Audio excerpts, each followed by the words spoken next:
आमदार प्लस 78 विधान परिषद आमदार, पण त्याचा एक आमदार हे कुणाला माहित नाही. पण या महाराष्ट्रातल्या 36 जिल्ह्यातील 358 तालुक्यातील 50-55 हजार गावातील प्रत्येक खेडेगावात गावागावामध्ये नाव पोचलंय. ते नाव म्हणजे एकचंद गोपीचंद. पण हा आवाज का म्हणतोय? त्याच्या मागे जी ताकद आहे. अरे हे माझे भाऊ सकाळपासून ठामपणे उभा आहेत. आज जरी त्यांच्याचमुळे हे सर्व घडतंय. आणि तुमची ताकद एक दिवस पडळकर साहेबांना नामदार करणार आहे. आणि त्याच्या मागे ताकद तुमची असणार आहे. अरे ढाल तोडून वर करते किला तलवार म्हणतात. ज्यांनी स्वराज्य निर्माण केलं त्यांना शिवराय म्हणतात.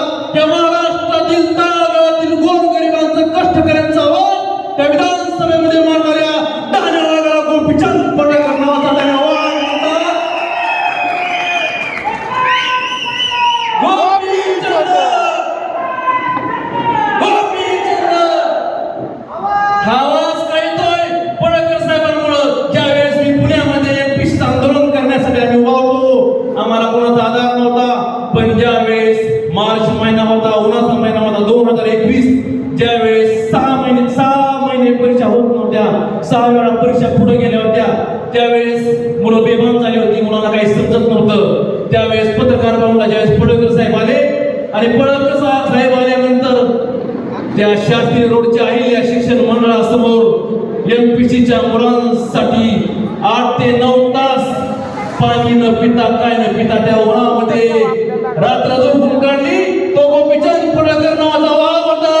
म्हणून या महाराष्ट्रातल्या एमपीसी एका 8 तासामध्ये महाराष्ट्राचे मुख्यमंत्री लाईव्ह येऊन पडळकर साहेबांच्या आंदोलनामुळे त्यांना परीक्षा कंडक्ट करावी लागली होती. ना भूतो ना भविष्यात महाराष्ट्रात आधी कधी घडलं नव्हतं. खूप आमदार आले, खूप आमदार गेले, पण पडळकर साहेब या अधिकाऱ्यांचा नेता झाला. या अधिकाऱ्यांचा नेता आजपर्यंत कोण झाला नाही, पण गोपीचंद पडळकर अधिकाऱ्यांचा नेता झाला. अरे सर्वसामान्यांच्या पोटाला आज वाटतंय, जो उपजिल्हाधिकारी झाला त्या पोटाला वाटतंय माझा सत्कार गोपीचंद पडळकरने करावा. अरे तहसीलदारला वाटतंय माझा सत्कार गोपीचंद पडळकरने करावा. अरे हे का घडलं?